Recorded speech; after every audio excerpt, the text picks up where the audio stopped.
For today's episode, isa na namang napakasarap at napakasolid na recipe ang lulutuin natin ngayon na siguradong magugustuhan nyo. Bumili nga pala ako ng nasa 1 kilong beef sirloin dito sa Pangpang Public Market. Iluluto ko kasi ang isa sa paborito ng lahat, lalong-lalo na pag madaling araw. At pinahiwa ko na nga rin pala itong ng maninipis dahil mas magaling silang maghiwa kaysa sa akin. Tsaka sobrang napakatalim ng mga kutsilyo nila mga kasolid. At i-share ko sa inyo ang napakasarap at napakasolid na recipe para dito na siguradong alam nyo. At pag uwi ko nga sa bahay ay dali-dali ko itong inalis sa plastic. At tingnan nyo naman ang quality mga kasolid, napakaganda, napakasariwa. At syempre, huhugasan lang muna natin ito ng paulit-ulit hanggang sa luminaw ang tubig para siguradong malinis. Sobrang maraming salamat nga pala sa inyo dahil palagi nyo sineshare ang mga video ko. At sa mga bagong viewers at followers dyan, welcome po kayo dito. At after ko maugasan yung mga baka mga kasolid, iwain ko lang naman ito sa ganito kaliliit. Pero kung kayo naman ang magluluto, okay lang kahit mas maliit pa dito. At gagamitan din natin ito ng meat hammer tenderizer at hindi ko na ipapakita sa inyo ang buong proseso, baka naman kasi mainip kayo. At kung umabot na kayo sa part ng episode na to mga kasolid, pwedeng paki-comment naman kung tagasan ka para malaman ko kung saan umabot ang video to. Maraming salamat. At shoutout nga rin para sa mga viewers at followers nating mga OFW saan man dako ng mundo. At syempre sa mga masisipag nating workers dito sa Pinas, big shoutout din sa inyo. At fast forward tayo, pagkalipas ng ilang minuto, eto na sila after ko silang mapukpok. At ililipat ko na rin dito sa mixing bowl at sasangkapan ng toyo. At after ko naman itong malagyan ng toyo mga kasolid, lalagyan ko naman ito ng pininong bawang, kalamansi juice, pamintang durog, asukal at suka. Balit ang chamiter lang ang gamit natin, wala tayong eksakto measurement dito mga kasolid. At hahalu-haluin ko lang ito hanggang sa magsama-sama ang mga solid na aromatics. At siguradong nakasuporta din ngayon si Ferdinand Baroga Pakpako ng Rome, Italy. At kay Hanelin Roque ng Bacolor, Pampanga na mahal daw ni Reynaldo Esguerra Bantog Talabe ng Nueva Ecija. At after ko naman itong mahalo ng maayos mga kasolid, ililipat ko na dito sa Tupperware. Mas masarap kasi ito mga kasolid pag tumagal sa rep. Pero tayo bibigyan lang natin ito ng overnight sa rep, balikan natin bukas.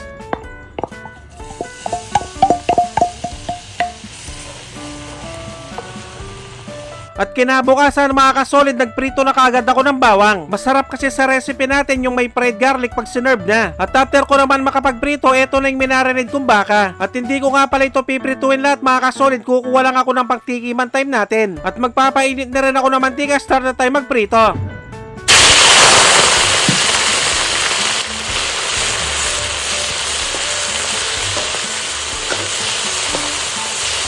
Shoutout sa Tao Gama P. San Bartolome Chapter ng Santo Tomas, Batangas. At siguradong may idea na kayo sa recipe na to mga kasolid, pwedeng paki-comment naman. Sobrang napakabilis lang palang maluto nito, lalong-lalo na pag malakas yung apoy. At gamit yung mantikang pinagprituan, binawasan ko lang to, start na tayo mag-isa ng maraming bawang. At nang medyo natusta na, sinunod ko nang ilagay yung kanin lamig. At sasangkapan ko lang din ito ng liquid seasoning at konting asin. Grabe mga kasolid, napakabango ng usok, nakakagutom na talaga, bagay na bagay ito pang almusal o kaya pag midnight snack. At dahil luto na ang aking napakasarap at napakasolid na homemade tapa or tapsilog, magpiplating na tayo. At pakirate naman 1 to 10 ang recipe natin ngayon mga kasolid, maraming salamat. At ito yung sinasabi ko kanina, masarap to yung maraming bawang. At syempre dito na tayo sa pinaka-exciting part, ang tikiman time yun no? Kain po tayo mga kasolid.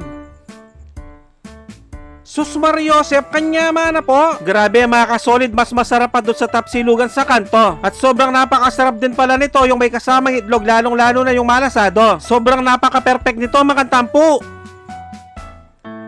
Taksya po, nakalasa ng kalasa. At bagay na bagay nga palang sausawan dito mga kasolid, yung suka na maraming sili na may bawang. At kung tiyempong hating gabi nyo naman napanood to mga kasolid, mag-automatic pansit kanto na lang kayo mga bossing, dapat yung spicy ha. Maraming salamat sa mga walang sawang sumusuporta at sumusubaybay sa aking mga video. At sa mga walang sawang nagsishare, maraming salamat, napakasolid nyo, sobrang na-appreciate namin kayo lahat. Magkita-kita ulit tayo next episode. Maraming salamat sa panonood, mag-ingat ang lahat, basta Kapampangan, manyaman!